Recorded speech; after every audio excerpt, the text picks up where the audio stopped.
You wake up in a small windowless chamber that smells of sweat, fear, and olive oil. The stone walls are cold against your bare skin, and you can hear the distant sound of laughter echoing from the main house. The kind of laughter that makes your stomach clench with dread.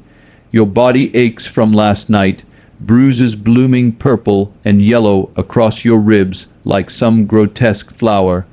The iron shackle around your ankle has rubbed the skin raw, and dried blood flakes off when you move. Footsteps approach, heavy sandals on marble. You know that sound. It's the overseer coming to prepare you for another day of what they call service. Your hands shake as you reach for the thin tunic crumpled in the corner. 15 years old, though you've stopped counting birthdays since they brought you here. Time moves differently when you're property. The door scrapes open. Metal against stone, and harsh sunlight streams in. You squint, raising a trembling hand to shield your eyes. The overseer's silhouette fills the doorway, a mountain of muscle and scars, his face a map of cruelty carved by years of breaking young spirits. "Clean yourself," he growls, tossing a damp cloth at your feet. "The master has guests arriving tonight. Important guests. And you," his eyes rake over your body with the cold calculation of a horse trader. "You're going to help entertain them." Your throat constricts. You know what that means. You've known since the first night they dragged you kicking and screaming from your village. Since they told you that your family's debts had been paid in the only currency they had left. This was the reality for countless young men in ancient Greece. Not the sanitized version taught in schools where philosophy and democracy shine bright enough to blind us to the shadows. Behind the marble columns and intellectual discourse, behind the symposiums and political debates, existed a system that consumed the vulnerable and discarded their humanity like broken pottery. Before diving into these forgotten stories of survival and suffering, if you enjoy learning about the hidden truths of history, consider hitting that like button and subscribing for more content like this. And please comment below to let me know where you're listening from. I find it incredible that we're exploring these ancient stories together from different parts of the world, connected across time and space by our shared curiosity about the past. The selection process began long before you understood what was happening. Perhaps your family owed money to a wealthy landowner. Perhaps raiders swept through your village during one of the endless wars that plagued the Greek world. Perhaps you were simply born beautiful in a world that saw beauty as a commodity to be harvested and sold. In the rural villages scattered across the Greek countryside, families lived on the knife's edge of survival. A bad harvest, an injury to the father, a death in the family. Any of these could push a household into debt. And when the creditors came calling, they weren't interested in empty promises or future earnings. They wanted payment in flesh. Picture a small farming community nestled in a valley between olive groves. The houses are simple, mud, brick and thatch, with dirt floors and single rooms where entire families sleep together for warmth. Children run naked between the houses, their laughter mixing with the bleating of goats and the distant sound of women grinding grain. It's a harsh life, but it's life nonetheless. Then comes the drought. Week after week of merciless sun beating down on withered crops. The olive trees, ancient and gnarled, produce only shriveled fruit. The barley fields turn brown and brittle. Wells that have sustained the village for generations begin to run dry. Families begin to make choices no parent should ever make. First, they sell their livestock, the goats and sheep that represent their only wealth. Then comes the jewelry, the few precious items passed down through generations. When those are gone, they start looking at their children with different eyes. The slave merchants arrive like vultures sensing carrion. They set up in the village center, their chains and ropes coiled like metal serpents, their ledgers filled with names and prices. They offer immediate payment for long-term contracts, 20 years of service for enough silver to keep a family fed through winter. It sounds reasonable, even generous, when your children are literally starving. But you're 12 years old. You don't understand the mathematics of desperation. You only know that your father won't meet your eyes as he negotiates your price, that your mother turns away when the merchant examines your teeth like you're a horse. You feel the rough hands checking your muscles, evaluating your potential. You hear words like promising and good breeding and suitable for household service, but you don't understand what they mean. Not yet. The merchant counts out silver coins into your father's palm. The metal catches the sunlight, each piece representing a year of your life. Your father's hands shake as he takes the money, but he takes it nonetheless. Your mother covers her face and weeps, but she doesn't stop the transaction. They tell you it's temporary, that you'll earn money and return home. A man wealthy enough to buy your own land, maybe even take a wife. They promise you'll be treated well, that you'll learn valuable skills, that this is an opportunity for advancement. The lies fall from their lips like honey from a broken comb, sweet but poisonous. The journey to the city is a nightmare of chained necks and blistered feet. You're part of a human caravan now, dozens of boys and young men linked together by iron and despair. The older ones don't talk much. They've learned that hope is just another word for future disappointment. The younger ones cry for their mothers until their voices give out or until the overseers beat the sound from their throats. You march through landscapes that would be beautiful under different circumstances. Rolling hills covered in olive groves, coastal roads where the sea sparkles like scattered diamonds, mountain passes where eagles soar overhead, but you see none of it. Your world has shrunk to the length of chain between you and the boy in front of you, to the rhythm of feet on stone, to the growing certainty that you will never see home again. At night, they chain you to stakes driven into the ground. You lie on your side in the dirt, listening to the muffled sobs of the other boys, feeling the weight of the iron around your neck like a collar of fate. Sometimes the merchants bring visitors to inspect their merchandise. Men with soft hands and calculating eyes who walk among you like farmers examining cattle. They prod and poke, checking for disease or injury, evaluating your potential for various forms of service. You learn to recognize the different types of buyers. The agricultural slave owners look for muscle and endurance. They want boys who can work in the fields from dawn to dusk.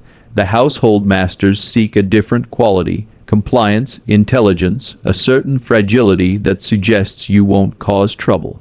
But there's a third category, and you learn to dread their visits most of all. These men dress in fine clothing and speak with cultured accents. They smell of expensive perfumes and wine, and their fingers glitter with rings. When they examine you, their touch lingers in ways that make your skin crawl. They're looking for something specific, a combination of youth and beauty that has nothing to do with labor and everything to do with pleasure. The slave market in Athens is assault on every sense. The sound hits you first. Hundreds of voices haggling, crying, pleading, commanding. The smell comes next. Unwashed bodies, fear, sweat, urine, and something else you can't identify, but that makes your stomach turn. Then you see it, and you understand why the older slaves warned you to keep your eyes down. Naked bodies arranged in rows like merchandise. Children barely old enough to walk standing beside their mothers, their eyes wide with confusion. Old men with broken spirits and bent backs, their value measured in whatever strength remains in their aging muscles. And everywhere the buyers circling like sharks, pointing and discussing prices as if the people on the platforms can't hear every word. You're cleaned and oiled before your sale, not out of kindness, but because clean merchandise fetches higher prices.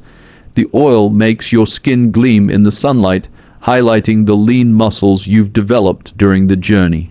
Someone has decided you're too pretty for fieldwork, and you're positioned with the household slaves, the ones destined for indoor service.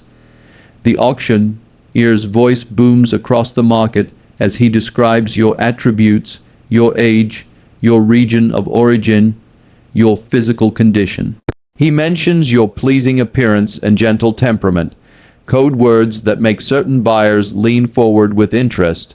The bidding starts low but climbs quickly as more men join the competition. You stand frozen on the platform, trying to disappear into yourself as strange hands examine your body. Someone forces your mouth open to check your teeth. Another tests the strength of your grip. A third runs his fingers through your hair, commenting on its texture and color. You're not a person anymore. You're an object being evaluated for purchase. The winning bidder is a man named Lysander. Though you won't learn his name until later, all you see now is his satisfied smile as he counts out the silver.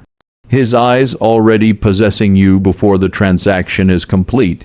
He's middle-aged and well-fed with the soft hands of someone who's never done manual labor. His tunic is expensive silk, dyed the deep purple that proclaims wealth and status. When he looks at you, there's something in his expression that makes you want to run. Even though the chains make escape impossible, Lysander owns a large household in the wealthy district of Athens. His house is bigger than your entire village. Marble columns, painted walls, elaborate mosaics depicting gods and heroes. Servants scurry through corridors carrying trays of food and wine, their movements quick and nervous. You notice that many of them are young men, all of them beautiful in different ways, all of them bearing the same look of resigned despair you're beginning to recognize as the face of captivity. The overseer who claims you from Lysander is named Demetrius. He's a former slave himself, purchased young and worked his way up through a combination of intelligence and ruthlessness. Now he manages the household slaves with an iron fist, understanding better than anyone how to break spirits and ensure compliance. He explains the rules as he leads you through the house. You will be fed twice daily, barley porridge in the morning, bread and olives in the evening. You will be given clean clothes once per week. You will bathe when ordered, eat when ordered, sleep when ordered. You will speak only when spoken to. You will never look a free person directly in the eyes. You will never refuse an order, no matter what that order might be. And then comes the part that makes your blood freeze in your veins. You are here to serve the master and his guests in whatever capacity they require. This service may involve pouring wine, serving food, cleaning rooms, or providing entertainment. The nature of this entertainment, Demetrius explains with a cruel smile, will become clear in time. Some slaves resist at first, he continues, but resistance only leads to pain. Compliance, on the other hand, can lead to certain privileges, better food, a warmer place to sleep, perhaps even small personal possessions. Your new quarters are in the basement of the house, a series of small cells where the male slaves sleep. Each cell contains a straw mattress, a thin blanket, and a chamber pot. The walls are thick stone designed to muffle sound. You quickly learn why this is necessary. The other slaves welcome you with a mixture of sympathy and warning. There's Marcus, a boy about your age who's been here for 2 years. His eyes hold depths of pain that seem impossible for someone so young. There's Alexios, older and scarred, who tells you in whispered conversations about the special guests who visit the house and what they expect from the entertainment. And there's Philemon, barely 14, but with the haunted expression of someone much older. He was once the son of a small merchant family, until his father's business failed and creditors seized everything, including the children. He's been in the house for 6 months, and he's the one who explains what really happens during the symposium. Greek culture celebrated the symposium, the drinking party, where educated men gathered to discuss philosophy, politics, and art. These were sophisticated affairs, intellectually stimulating conversations between the greatest minds of the ancient world. At least that's how they're remembered. The reality was often very different, especially when the wine flowed freely and the guests demanded more intimate entertainment. The slaves were expected to serve not just food and drink, but themselves. The philosophers who debated the nature of virtue and justice by day had no qualms about using young slaves for their pleasure by night. The same men who wrote beautiful poetry about love and honor treated their human property like living toys to be used and discarded at will. Philemon describes the preparation rituals with a voice devoid of emotion, as if he's talking about someone else's life. The slaves are bathed and oiled, their bodies made smooth and gleaming. They're given special tunics, thin fabric that clings to their forms, designed more to entice than to clothe. Sometimes they're given jewelry, golden bracelets, or necklaces that mark them as ornamental rather than utilitarian. The symposium begins formally enough. The guests recline on couches arranged around the room, discussing the topics of the day, while slaves pour wine and present elaborate dishes. The conversation might touch on the nature of democracy, the philosophy of Socrates, or the latest military campaign. These are educated, cultured men who pride themselves on their intellectual sophistication. But as the evening progresses and the wine takes effect, the tone shifts. The philosophical discussions give way to cruder entertainment. Stories become bawdy jokes. Intellectual debates devolve into boastful competition. And the slaves who have been serving silently around the edges of the room suddenly find themselves the center of attention. It starts with small requests: pour wine for this guest, massage the shoulders of that one, feed grapes to the man on the corner couch. Each task seems innocent enough, but you learn to read the signs. The way conversations quiet when you approach, the lingering touches that have nothing to do with serving wine, the way certain guests watch your movements with predatory interest. The first time you're selected for special service, you're too naive to understand what's happening. A guest, a man old enough to be your grandfather, requests that you join him on his couch. He wants you to share his wine, he says, to discuss your homeland, to tell him about your family. His questions seem friendly at first. Where are you from? Do you miss your home? Are you being treated well? His hand rests on your shoulder as he talks, then slowly moves to your back, then lower. You try to move away, but his grip tightens. Other guests are watching now, their conversations fading as they focus on the entertainment. What happens next is burned into your memory with the clarity that only trauma can provide. The way your protests are ignored, how your struggles are met with laughter from the other guests, the feeling of helplessness as hands hold you down, as clothing is torn away, as your childhood ends in the most brutal way possible.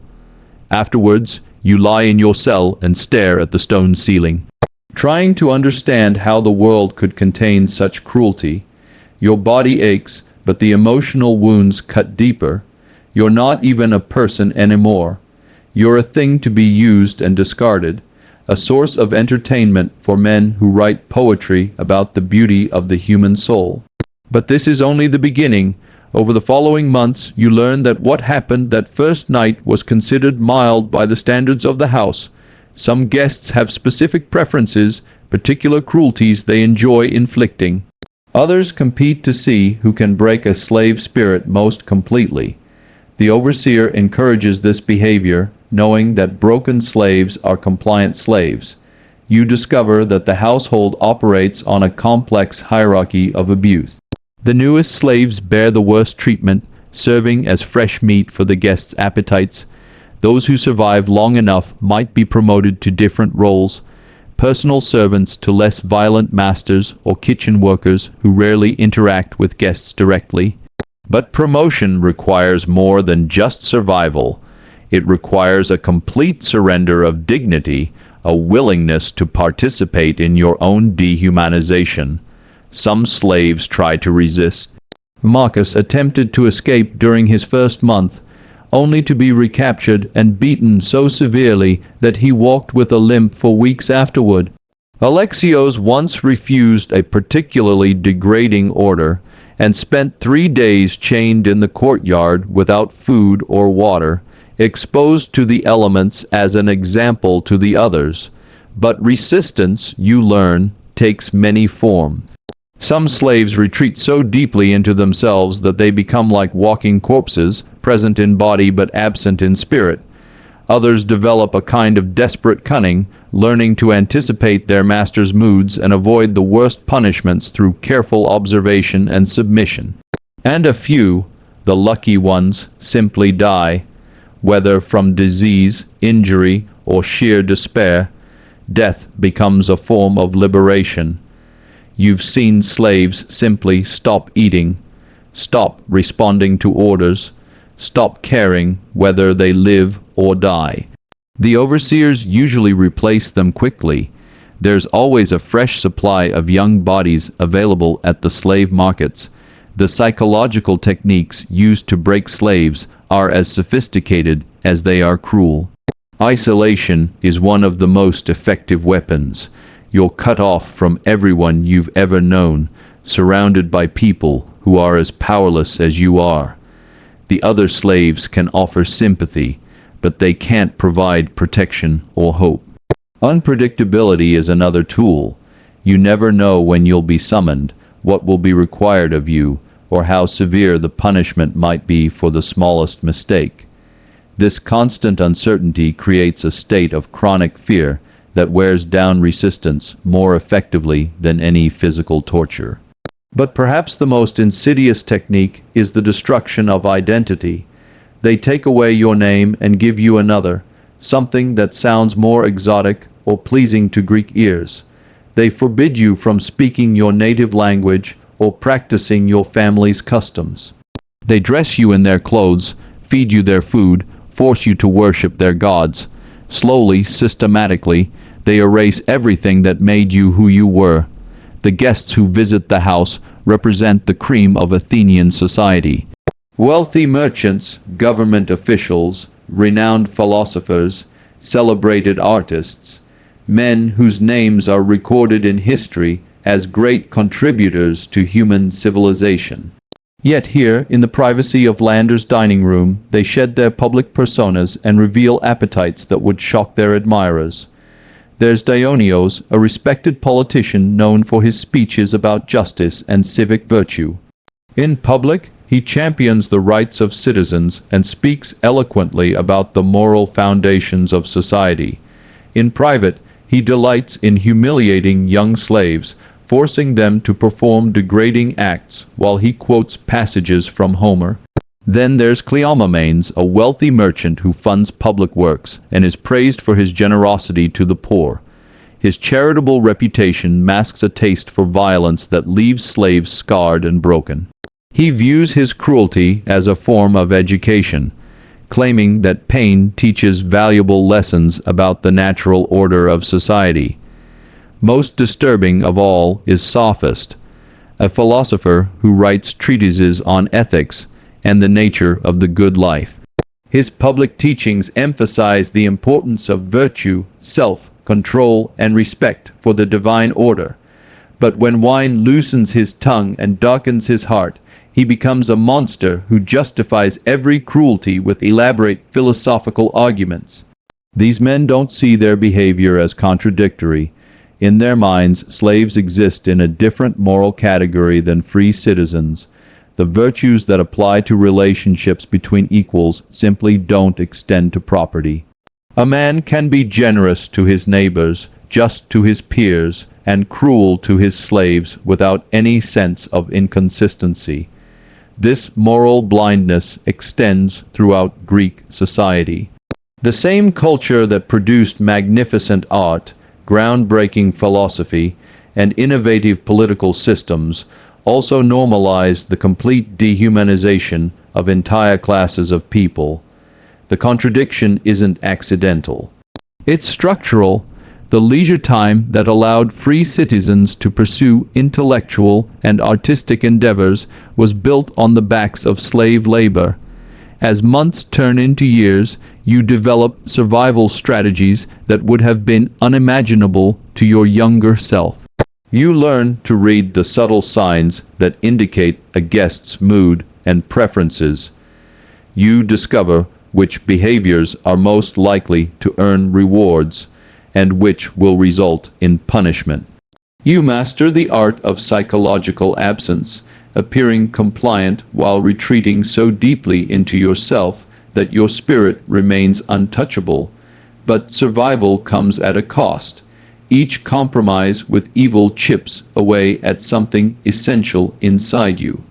Each moment of submission reinforces the lesson that you are powerless, worthless, disposable.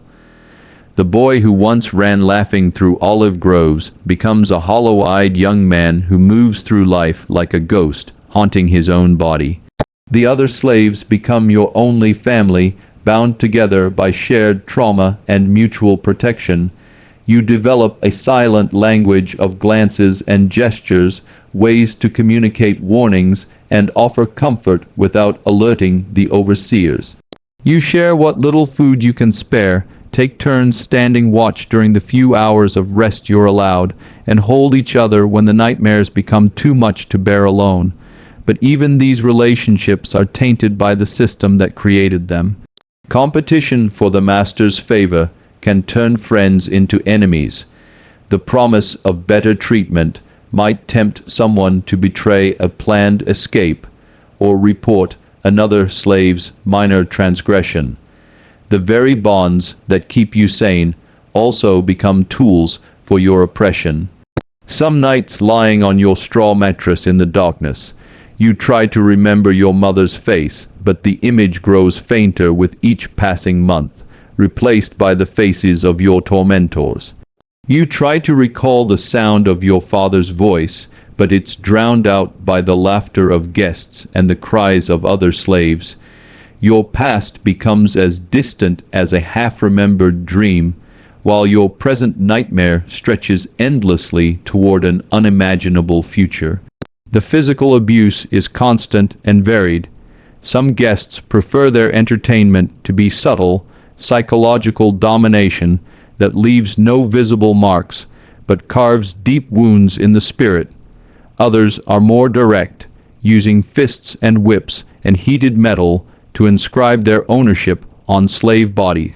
Still, others take pleasure in elaborate tortures that combine physical pain with sexual humiliation in ways that defy description.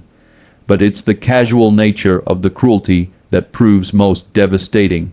A guest might pause in the middle of a philosophical discussion to strike a slave for no reason other than boredom. Another might interrupt his recitation of poetry to demand increasingly degrading acts from the evening's entertainment. The violence isn't passionate or personal. It's as routine as pouring wine or lighting lamps.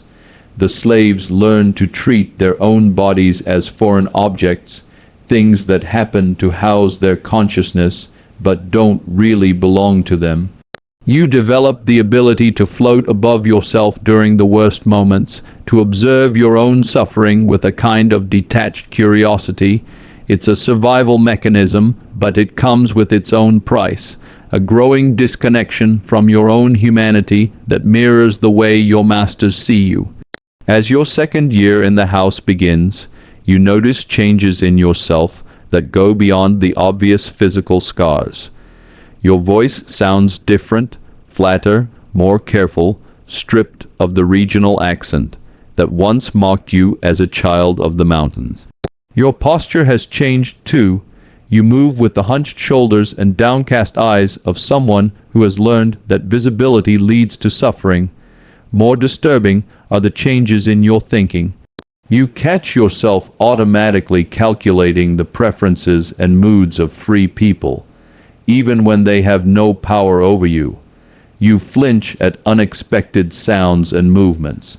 You find yourself grateful for small mercies, an extra piece of bread, a night without summoning, a master who is merely indifferent rather than actively cruel. This psychological conditioning is perhaps the system's greatest success. It creates slaves who don't just obey out of fear, but who internalize their powerlessness so completely that resistance becomes literally unthinkable. The masters don't need to constantly watch and threaten because their victims have learned to police themselves. Yet even in this environment of systematic dehumanization, small acts of resistance persist. Slaves develop subtle ways to maintain their dignity and humanity. They share stories of their homelands, keeping alive memories that their masters try to erase. They create art from scraps, tiny sculptures hidden in walls, songs hummed too quietly for overseers to hear, poems composed in languages their captors don't understand. Most importantly, they bear witness in whispered conversations during brief moments of privacy. They share their experiences and validate each other's suffering. They remember the names of those who have died, ensuring that these forgotten victims are not completely erased from history. They document cruelties and preserve evidence of crimes that their society refuses to acknowledge. This bearing witness becomes a form of resistance in itself. By insisting on their own humanity and the reality of their suffering, the slaves resist the master narrative that portrays them as contented property or willing participants in their own exploitation. They maintain the possibility that someday someone will listen to their stories and recognize their truth. But such resistance requires enormous courage and comes with deadly risks. Slaves caught communicating in their native languages might have their tongues cut out. Those found sharing food or offering comfort to fellow slaves could be separated or sold to cruel masters. The very acts that preserve humanity also invite punishment designed to destroy it. The house itself becomes a character in this story, its marble halls echoing with the ghosts of countless victims, its decorated walls concealing chambers where unspeakable acts occur nightly. The beautiful mosaics and painted fresco provide a grotesque contrast to the human misery they shelter. Art and horror coexist in the same space, reflecting the broader contradictions of a civilization built on others' suffering. In the third year, something breaks inside you that you didn't even know could break. It happens during a particularly elaborate symposium, one celebrating a military victory against a neighboring city-state. The guests are more numerous than usual, their celebration more intense, their demands more creative in their cruelty. You're brought before a group of young aristocrats, barely older than yourself, but already drunk on wine and inherited power. They've devised what they consider an amusing game, a contest to see who can elicit the most entertaining reactions from their human toys. They take turns issuing commands, each more humiliating than the last, while keeping score like children playing knucklybones. As you perform their degrading spectacle, something fundamental shifts in your perception. You stop seeing yourself as a person forced to endure terrible things and begin seeing yourself as exactly what they see, a thing that exists for their amusement. The last thread connecting you to the boy who once herded goats in mountain pastures finally snaps. This psychological death is almost a relief. Without hope or dignity to protect, there's no more pain in surrender. You become the perfect slave, anticipating needs before they're voiced, accepting any treatment without resistance, existing in a state of complete compliance that requires no thought or feeling. The overseers notice the change and reward it. You're given better clothes, more regular meals, and a cell with an actual window. Other slaves look at you with a mixture of envy and horror, recognizing what you've become and understanding the price you've paid for these minor comforts. But even in this state of psychological numbness, fragments of awareness persist. You observe the household's rhythms with the detached interest of someone watching a play. You notice patterns in the guests' behavior, cycles of violence and indulgence that follow predictable patterns.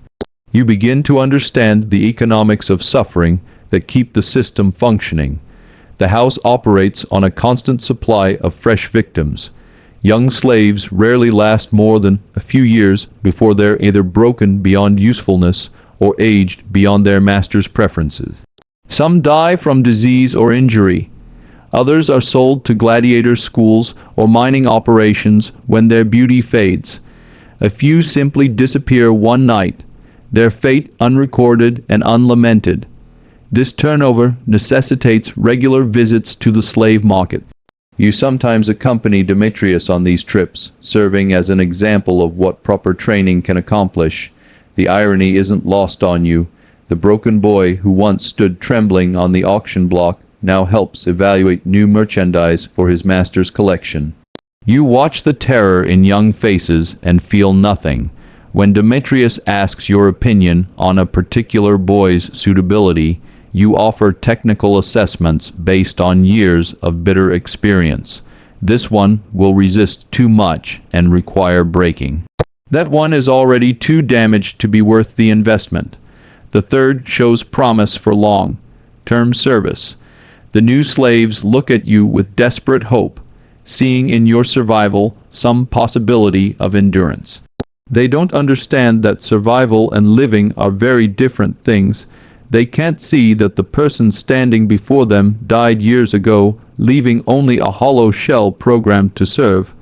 During one market visit, you encounter a boy who reminds you powerfully of your younger self. Same dark hair, same frightened eyes, same desperate search for kindness in a world suddenly turned hostile.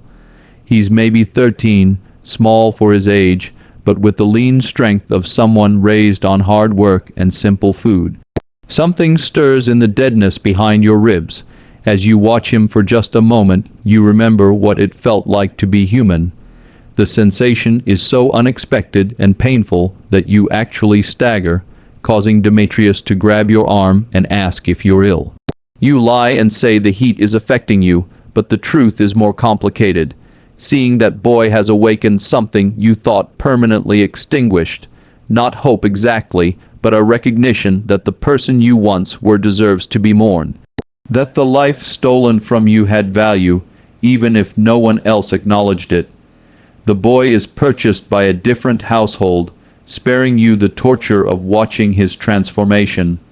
But his image haunts you for weeks afterward, bringing dreams you haven't experienced in years. You find yourself remembering your mother's cooking, your father's laugh, the feeling of wind on your face as you ran through mountain meadows. These memories are dangerous. They threaten the careful numbness that keeps you functional. But they also remind you that somewhere beneath the perfect slave, fragments of your original self still exist. The question becomes whether those fragments are worth preserving or whether complete surrender would be a mercy. The answer comes during another symposium, this one quieter than usual. The guests are older men, philosophers, and politicians engaged in serious discussion about the nature of justice and the ideal state. You serve wine and listen to their debates with the trained invisibility of household property. They're discussing the writings of a famous philosopher, debating whether virtue can be taught or whether it's innate. One guest argues that some people are naturally suited for slavery, born with inferior souls that make them incapable of self-governance. Another contends that environment shapes character, that even slaves might be capable of virtue under different circumstances. The irony is overwhelming. These men who rape children and torture the helpless are debating the nature of virtue while you, their victim, stand silently holding their wine. They speak of justice while perpetrating the greatest injustices. They theorize about the ideal state while creating hell on earth for those under their power. But listening to their debate, you realize something important. Their philosophical sophistication doesn't excuse their cruelty. It makes it worse. They have the intellectual capacity to understand the wrongness of their actions, yet they choose evil anyway.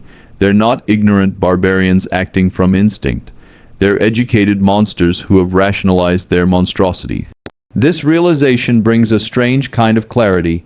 You understand now that the system isn't the result of ignorance or primitive thinking. It's the product of deliberate choices made by people who know better but choose worse. The beautiful art, the philosophical discussions, the political innovations, none of these represent moral progress. They're just different forms of human expression that coexist comfortably with unlimited cruelty. Years pass in this state of cleared despair. You perfect the art of invisible service, moving through the household like a ghost that occasionally assumes solid form when needed. You watch younger slaves arrive and break. Observe the cycles of violence and exploitation that never change. Witness the endless parade of respected citizens who shed their public masks in private. Some nights you stand at your small window and look up at the same stars you once watched from your family's roof. You wonder if your parents are still alive, whether they ever think of the son they sold to survive. You imagine your siblings grown up, perhaps with children of their own, telling stories about the brother who went away when they were young. But these thoughts no longer bring pain. They're more like distant music, beautiful but unrelated to your current existence. You've learned to appreciate them without longing for what they represent. It's a form of meditation. This ability to hold memories without attachment, the end when it comes arrives without warning or drama. You're perhaps 25 now, though exact age has lost meaning in this place where time is measured in suffering rather than season. Your body shows the accumulated damage of years of abuse, scars that never properly healed, joints that ache from old injuries, a persistent cough that suggests something wrong in your chest. More significantly, your usefulness is declining. The guests who once fought to claim your services now barely notice your presence. New slaves have arrived with fresh beauty and unbroken spirits, making your practiced compliance seem ordinary rather than exotic.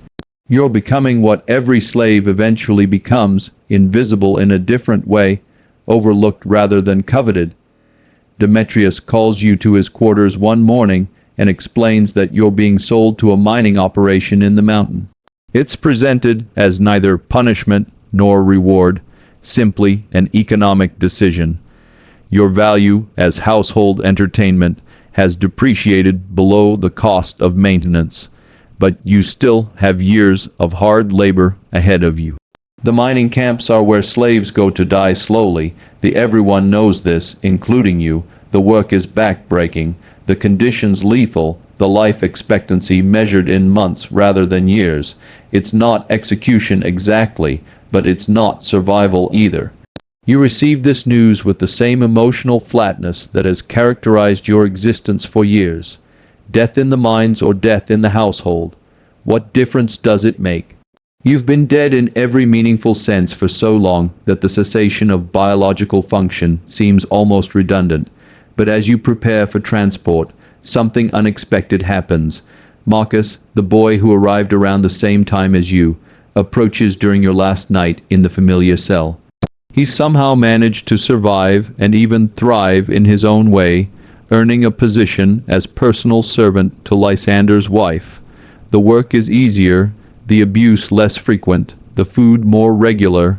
He presses something into your hand, a small piece of metal sharpened to a point.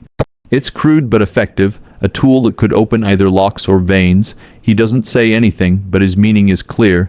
You have choices about how your story ends. That night, you hold the metal shard and contemplate your options. You could try to escape, though the chances of success are virtually zero, and the punishments for failure would be excruciating. You could use it as a weapon against your captives, achieving a moment of revenge before inevitable death. Or you could turn it on yourself, choosing the timing and manner of your exit from this world. Each option has its appeal. Escape offers the fantasy of freedom, even if the reality would likely be brief recapture and tortured death. Violence would provide satisfaction, allowing you to inflict some fraction of the pain you've endured. Suicide would grant control, letting you choose dignity over degradation in your final moments. But as dawn approaches, you make a different choice. You hide the weapon where other slaves might find it, passing along the gift of options that Marcus gave you. Your story may be ending, but others are still being written. Perhaps one of them will find a different conclusion. The journey to the mines takes you through landscapes that spark forgotten memories, mountain paths that remind you of childhood adventures, streams where you once caught fish with your bare hands, villages that could be your own, filled with families who might include your surviving relatives. You don't try to escape.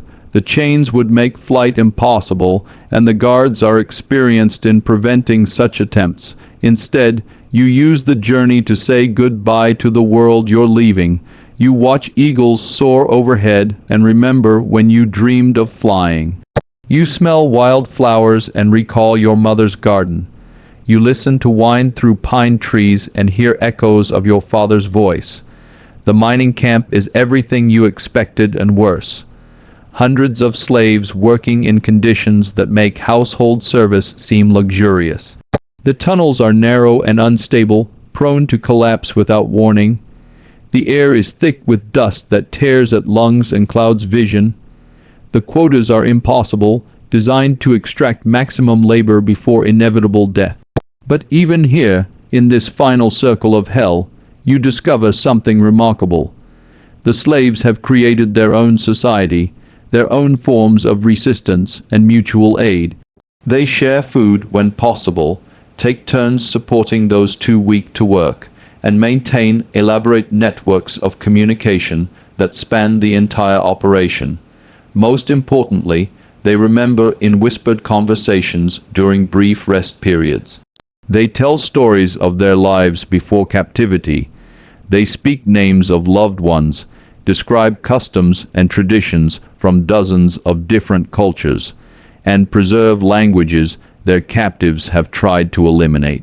They bear witness to each other's humanity in ways that their masters never could. Your own story becomes part of this oral history. The boy from the mountain village who survived years in an Athenian household. The child who was sold to pay his family's debts and endured unimaginable abuse while maintaining fragments of his identity. The young man who chose to pass along hope even when he couldn't feel it himself. The end comes not with violence or drama, but with simple exhaustion. Your damaged lungs finally surrender to the constant assault of stone dust. Your weakened body gives out after one tunnel collapsed too many. You die quietly in the darkness, surrounded by fellow slaves who promise to remember your name and carry your story forward. But this isn't really the end, because stories like yours have no true endings. They echo through generations, whispered in the shadows where power doesn't want to look. They remind us that behind every great civilization's achievements lie countless unnamed victims whose suffering made those achievements possible.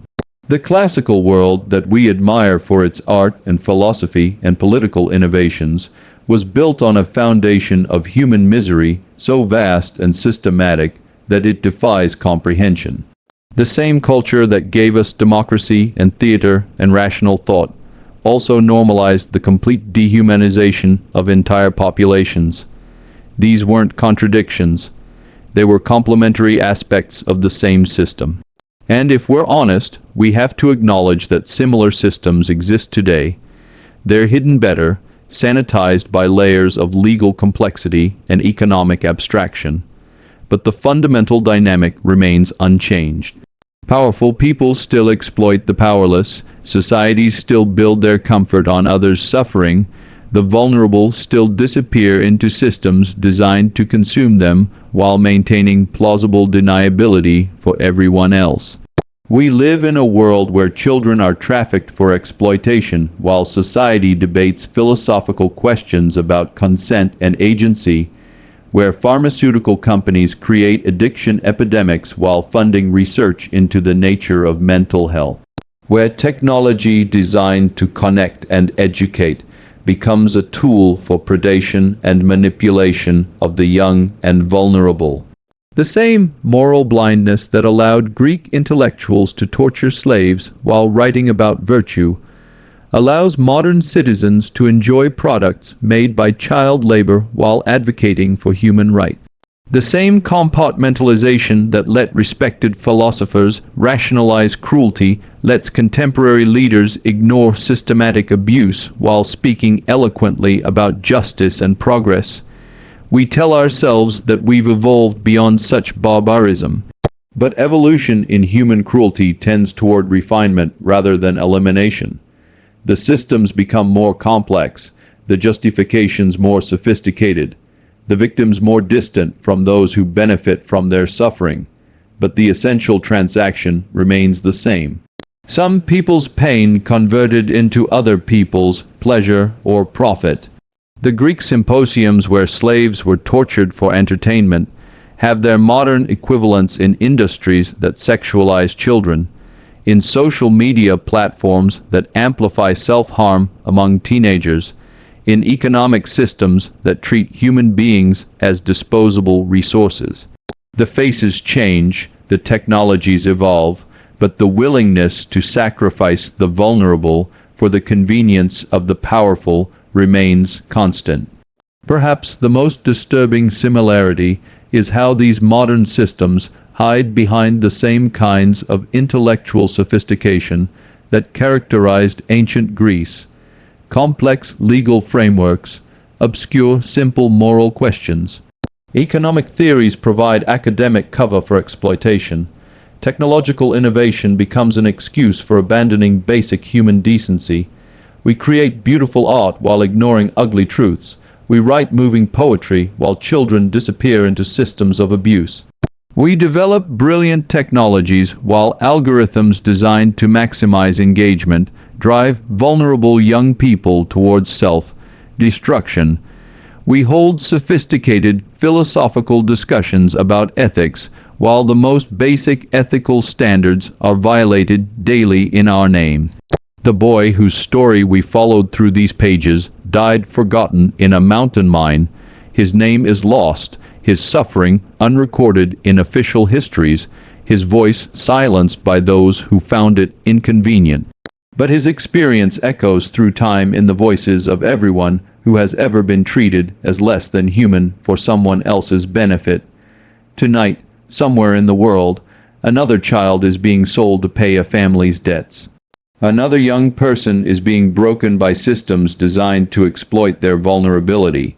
Another victim is discovering that the civilization they thought was built on noble principles actually rests on foundations of carefully hidden cruelty. Their stories are still being written. Their voices are still crying out for someone to listen, to bear witness, to remember their names and honor their humanity. The question isn't whether such things happen. They do constantly everywhere, hidden in plain sight by our collective willingness to look away. The question is whether we'll continue the ancient tradition of moral blindness that allows us to enjoy the benefits of systematic cruelty while maintaining our sense of ethical superiority. Whether we'll keep telling ourselves comfortable lies about human progress while actual humans suffer in the shadows of our enlightenment, or whether we'll finally acknowledge that the price of our civilization has always been paid by those who had no choice in the transaction. That the boy in the mountain mine died for the same reason children die today, because societies have always found ways to rationalize the unthinkable when it serves their interests. The marble halls still echo with his cries. The beautiful mosaics still conceal the stains of innocent blood. And somewhere in our own gleaming cities, in our own sophisticated institutions, the same ancient horrors wear new faces and speak in contemporary languages, while the essential evil remains unchanged. We are them, they are us. The only difference is time, and time has never been a barrier to human cruelty, only an excuse for forgetting it.